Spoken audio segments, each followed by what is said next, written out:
অপসারণের দাবি প্রসঙ্গে যা বললেন উপদেষ্টা মোস্তফা সরোয়ার ফারুকী।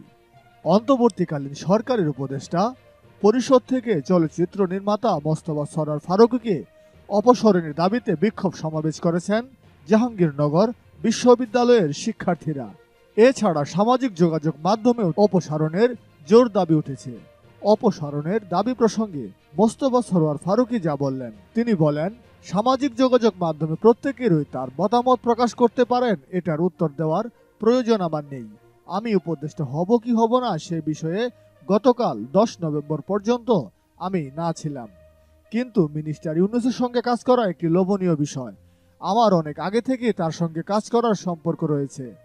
তার কাজ সম্পর্কে আমার ধারণা রয়েছে, তাই আমি সম্মতি দিয়েছি।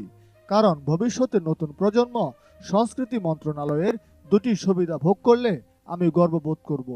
ফারুকী আরও বলেন, আমি কোনো রাজনৈতিক দলকে সমর্থন করি না। ফেসবুকে স্ট্যাটাসের কারণে 2014 সালে আমি শিবির জামায়াতি হয়েছিলাম।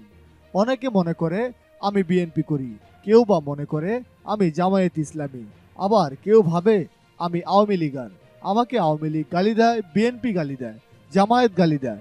আমি এগুলোতে অভ্যস্ত এবং আমার ভালোই লাগে। একটা লোককে একই সঙ্গে 4 পার্টি গালি দিচ্ছে, কেন তারা মনে করছে তাদের দলে নই আমি? আসলে আমি সত্যিকারের কোনো দলের নই। আমি আমার লোক। আমি যেটাকে যেই মুহূর্তে ঠিক মনে করি ওই মুহূর্তে ওই কথাটা বলি। আমার কারো প্রতি কোনো চিরস্থায়ী বন্দোবস্ত নেই, কখনো ছিল না, কোনো কালেও থাকবে না। কারণ আমি শিল্পী, শিল্পীদের কোনো দল নেই।